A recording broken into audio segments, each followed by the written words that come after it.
বাংলা চলচ্চিত্র, সাহিত্য ও শিল্পকলার ইতিহাসে যে নামটি স্বর্ণাক্ষরে লেখা আছে তিনি হলেন সত্যজিৎ রায়। তিনি শুধু একজন পরিচালক নন, তিনি ছিলেন একজন পূর্ণাঙ্গ শিল্পী, চলচ্চিত্র নির্মাতা, লেখক, চিত্রকর, সঙ্গীতকার এবং চিন্তাবিদ। ১৯২১ সালের ২রা মে কলকাতায় জন্মগ্রহণ করেন সত্যজিৎ রায়। তার পরিবার ছিল সংস্কৃতি ও সাহিত্য চর্চায় সমৃদ্ধ।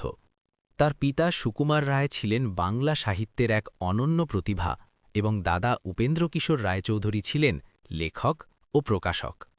এই পরিবেশই ছোটবেলা থেকেই সত্যজিৎ রায়কে শিল্পমনস্ক করে তোলে। প্রেসিডেন্সি কলেজে পড়াশোনার পর তিনি শান্তিনিকেতনে রবীন্দ্রনাথ ঠাকুর প্রতিষ্ঠিত বিশ্বভারতীতে পড়াশোনা করেন।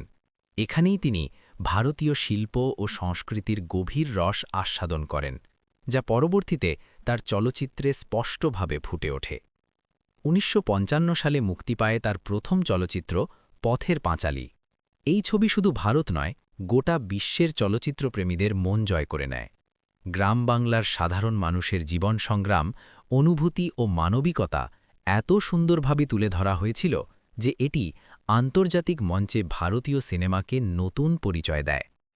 অপরাজিত, অপুর সংসার, জলসাঘর, চারুলতা, জয় বাবা ফেলুনাথ, সোনার কেল্লা, হীরক রাজা দেশে প্রতিটি চলচ্চিত্রই আজও দর্শকের মনে গভীর ছাপ ফেলে।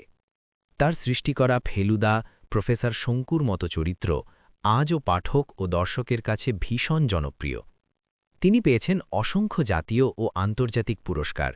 ১৯৯২ সালে চলচ্চিত্র জগতে অবদানের জন্য তিনি পান অস্কার সম্মানসূচক পুরস্কার, যা ভারতীয় চলচ্চিত্রের জন্য এক ঐতিহাসিক মুহূর্ত।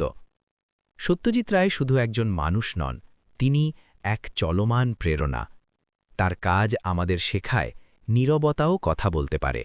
সাধারণ জীবনেও লুকিয়ে থাকে অসাধারণ গল্প। আপনিও যদি বাংলা সংস্কৃতি ও কিংবদন্তিদের গল্প ভালোবাসেন, তাহলে ভিডিওটি লাইক করুন, শেয়ার করুন এবং চ্যানেলটি সাবস্ক্রাইব করতে ভুলবেন না। ধন্যবাদ।